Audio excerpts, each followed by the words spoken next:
Zhao is on his way here, and I know you guys want to have the best information for the best builds and gear sets for your character. We're going by the numbers for Zhao today based on everything that we know now and then everything in the future. So let's tag along and check this stuff out. This episode is sponsored by Crunchyroll's very own Princess Connect Redye. Developed by Cygames, who's known for their work on Dragalia Law, Shadowverse, and Grand Blue Fantasy, so you know it's going to be good.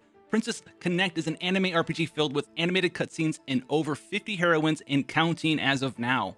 Newly launched in global, download and take part in the global launch to receive over 5,000 jewels to start your adventure in-game. Assemble your friends to take part in guild houses, PvP, dungeons, and more. Also, a brand new heroine, June, has just been released. This is a character that is excellent in clan battles and PvP.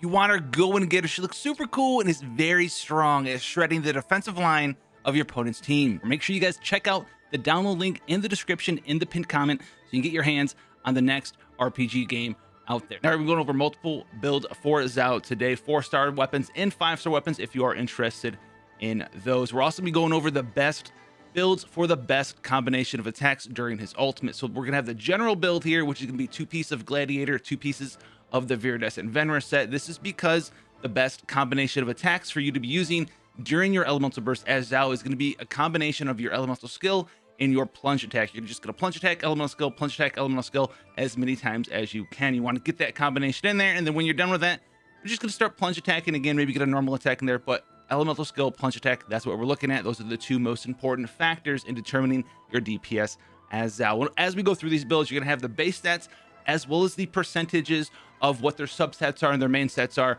Make sure you look at that, guys, before you ask all them questions down in chat. Like, what was your goblet set to? It's all right there for you guys as we go through it, and we're going to be comparing the damages, the raw damage output on Zhao for these different builds, so you guys can get the most information. So we have the single target deathmatch build here. Like we said before, we are going to have all of the stats on screen for you guys. The single target deathmatch build is going to be an incredibly powerful 4-star weapon build for him because you gain all that crit chance. You get some good crit damage as well. You're going to get that damage bonus up for your plunge attack, your normal attack, your anemo type element attack as well. 171% bonus there. Now, we also are going to be factoring Bennett in for some of these builds, but there is going to be a distinction between them just because we want to showcase Bennett is an incredibly powerful support for Zhao, because one of the hardest things for him to do is actually get that attack percent bonus, because there's not a lot of weapon options for him that give you a ton of attack percent. So if you have all the damage bonus up, the crit rate, the crit damage, the last thing that you're looking for is additional attack, and it's going to take that to the next level, as you can see above there. Now, in AoE situations, the deathmatch is going to go down a little bit here. This is the same build, but in an AoE situation, you're going to lose a little bit of that attack percent, so the build's going to do a little bit less damage. Nothing substantial, but it is going to be a little bit less. Now, the other 4-star weapon to compare this to is going to be the Blackcliff weapon. In single target, this weapon is way worse than the deathmatch, because in a single target in a boss battle, you're not going to proc that extra attack percent bonus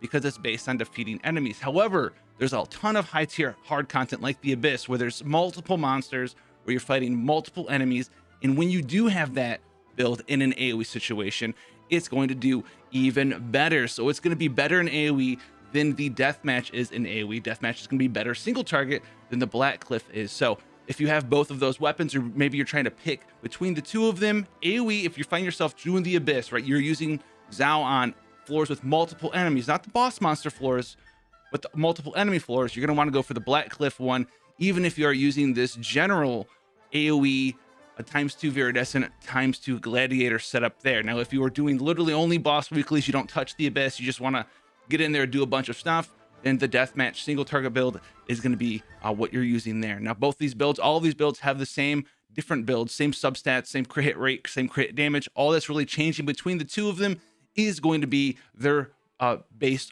passives there and when they proc. Blackcliff is better AoE, and deathmatch is better single target there. Now, there is another build that we can talk about with the Blackcliff in the deathmatch later on, but we're going to cover the general build that everyone's talking about, the ×2 Gladiator, ×2 Viridescent set first. Moving on into the other 4-star weapon that is worth your attention is the Favonius weapon. Now, the Favonius weapon is going to lose a ton of damage compared to anything else that we talked about before here. A ton of stuff. It's just going to be worse. It's worse than deathmatch and AoE. It's worse than the Blackcliff and single target. But what it does do here is it does have that special passive.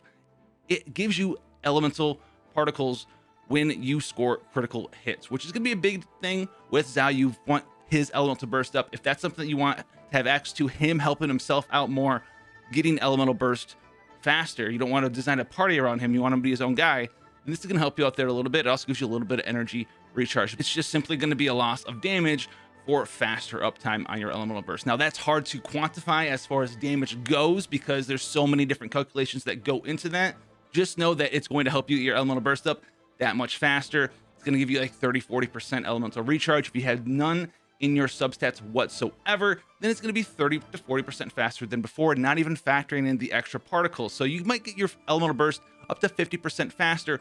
That's only factoring in how much faster Xiao is going to be giving himself back his own elemental burst. We have to really look at this one once he comes out to see exactly how this is going to affect him, but it is a pretty good build nonetheless, even though it's not the best one. Now moving into 5-star weapons, we're gonna have the Skyward Pride, the Jade Spear, the Primordial one, and the Vortex Vanquisher. Now the Skyward Pride is gonna be by the numbers that we're looking at for plunge attack and elemental skill, the worst one. This is gonna be very similar to the Favonius weapon. This is because it has elemental recharge as its primary stat there.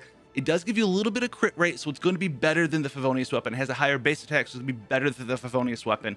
But it's going to have that energy recharge, and it has that attack percent speed increase bonus on your normal attack. But like we said before, your best combinations of attack for damage is going to be plunge attack and elemental skill, which that doesn't really factor in, doesn't really factor into changing your damage all that much with this normal attack speed being increased there. That being said, it is going to give you a little bit slightly faster elemental burst activation when you have the Skyward Pride equipped. Now the Jade Spear here is also a fantastic weapon. Now once fully ramped up, remember this is the weapon that gives you all of that bonus attack percent and bonus damage when at max stacks here. It's going to be incredibly powerful for you guys out there. It's going to be a strong weapon. There's a reason why the Primordial Jade Wing Spear is the weapon that Xiao is drawn with like almost all the time. It's his weapon. It's the green weapon. It's his stuff. So it's really good once you have it maxed out.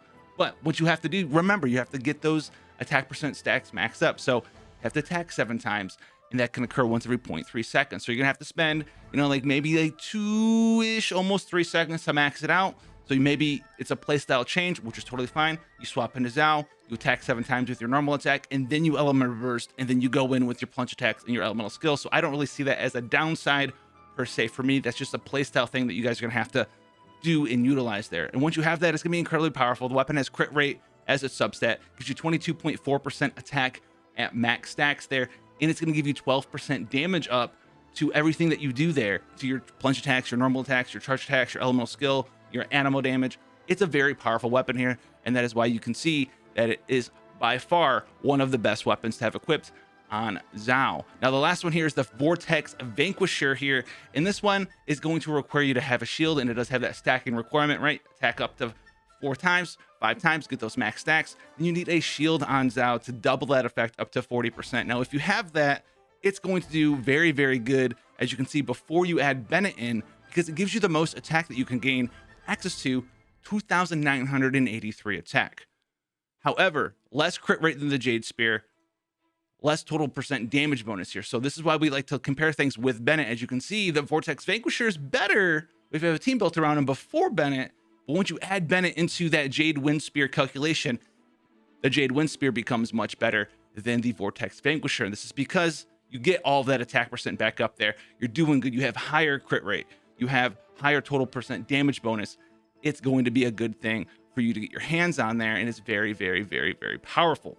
Now, all of those builds were the ×2 Viridescent, ×2 Gladiator piece, but there is another build for you guys out there who are interested in the Freeze Team builds. Now, these Freeze Team builds work just like the Kea builds, using Xingqiu, probably Kea, he's like one of the best freezers in the game. You can use Iona or Ganyu if you want to, but Xingqiu and Kea, that's going to be the backbone of the Xiao Freeze Team, because you're going to have the water in the cryo right there, and then Xiao is going to be able to interact with them quite well because he's an Anemo character.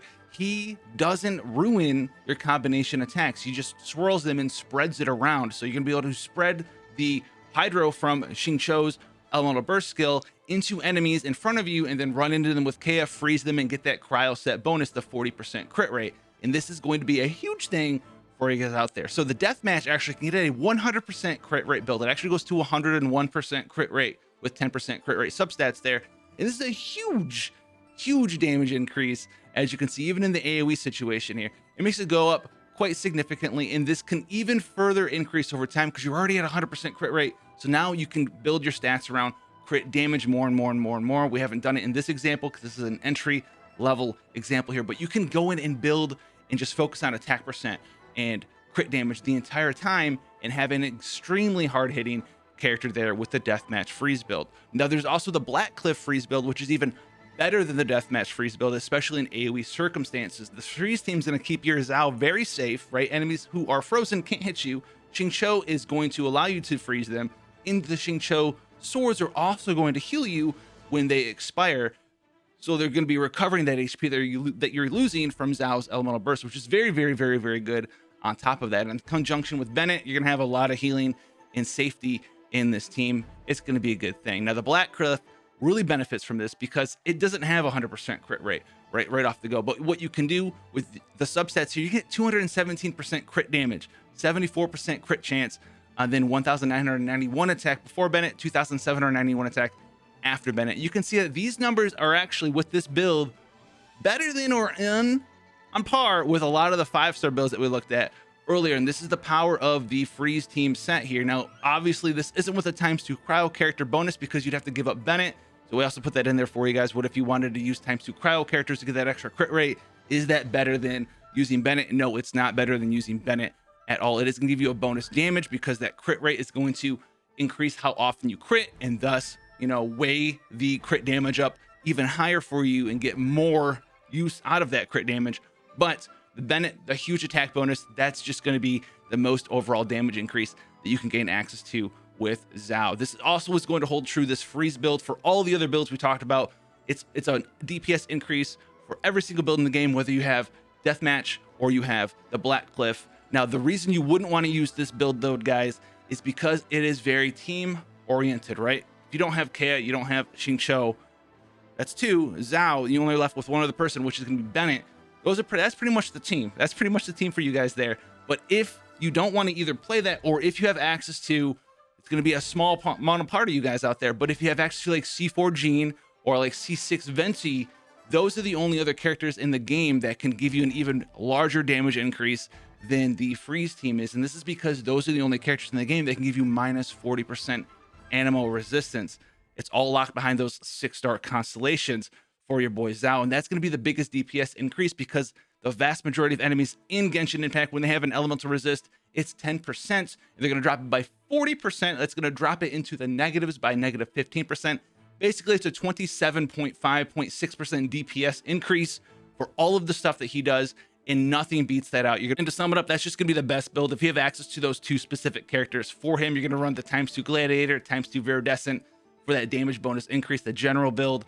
You're going to have Xiao, and then either Venti or Jade with those constellations for the 40% resist down, Bennett, and then whoever else pretty much that you want to have access to in your team for Xiao. So hopefully this helped you guys out there once again on this channel. We like to let you guys know exactly what it is that you need to know to utilize your favorite characters mathematically and have a fun experience in Genshin Impact. If you want to see more stuff like this, guys, make sure you like the video and subscribe for more. I want to see your smiling comments and faces down there in the comment section, and I'll see you guys in the next one. Take care, guys.